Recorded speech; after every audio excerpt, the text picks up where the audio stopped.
टिपन नकाशा टिपन मॅप हा प्रामुख्याने जमीन मोजणी आणि महसूल रेव्हेन्यू विभागाशी संबंधित एक अत्यंत महत्त्वाचा आणि कायदेशीर दस्तऐवज आहे. सोप्या भाषेत सांगायचे तर हा तुमच्या जमिनीचा मूळ नकाशा किंवा नकाशाचा पाया असतो.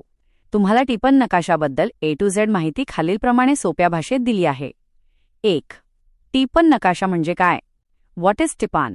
जेव्हा ब्रिटिश काळात किंवा स्वातंत्र्यानंतर पहिल्यांदा जमिनीची मोजणी सर्वे झाली, तेव्हा भूमी अभिलेख लँड रेकॉर्ड्स विभागाने प्रत्येक शेताचा किंवा जमिनीचा एक कच्चा नकाशा तयार केला.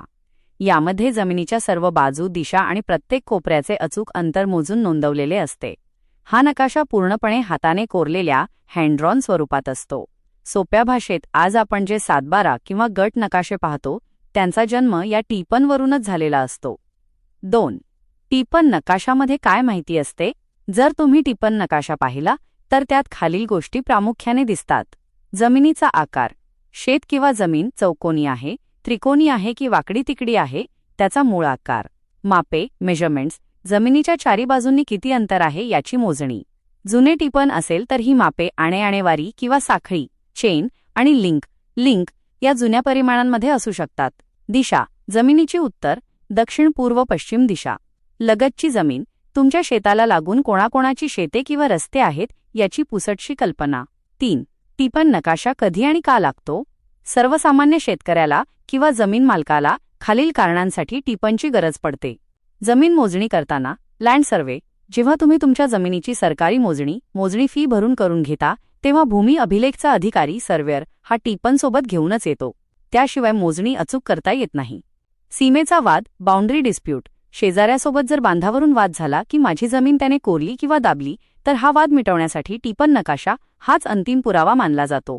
न्यायालयीन प्रकरणांमध्ये कोर्टात जमिनीचा कोणताही वाद सुरू असल्यास टिपन नकाशाला अतिशय मजबूत कायदेशीर पुरावा मानले जाते.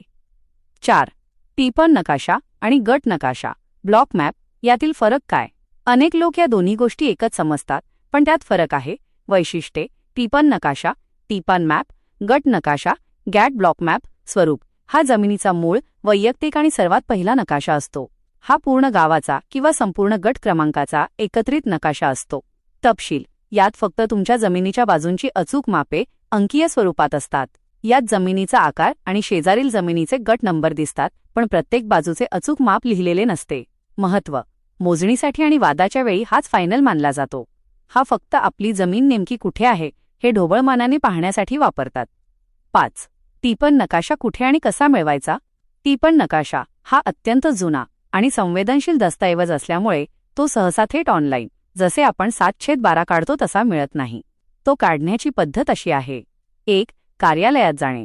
तुम्हाला तुमच्या तालुक्याच्या भूमी अभिलेख कार्यालयात land records office deputy superintendent of land records जावे लागेल. 2. अर्ज करणे. तिथे जाऊन टिपन नकाशाची प्रमाणित प्रत सर्टिफाईड कॉपी मिळण्याबाबत असा अर्ज करावा लागतो.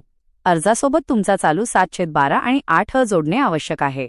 3. सरकारी फी भरणे. शासकीय नियमांनुसार याची जी काही नाममात्र फी असेल ती चलनद्वारे भरावी लागते. 4. नकल मिळणे. फी भरल्यानंतर भूमी अभिलेख कार्यालयातील कर्मचारी जुन्या रेकॉर्ड रूममधून तुमच्या जमिनीचे मूळ टिपन शोधून त्याची झेरॉक्स काढून त्यावर सरकारी शिक्का आणि सही सर्टिफाईड कॉपी करून तुम्हाला देतात. महत्त्वाची टीप.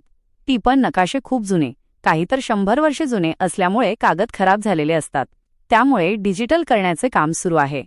काही जिल्ह्यांत आता ई भूमी अभिलेख अंतर्गत हे नकाशे डिजिटल स्वरूपात देण्याची सोय केली जात आहे.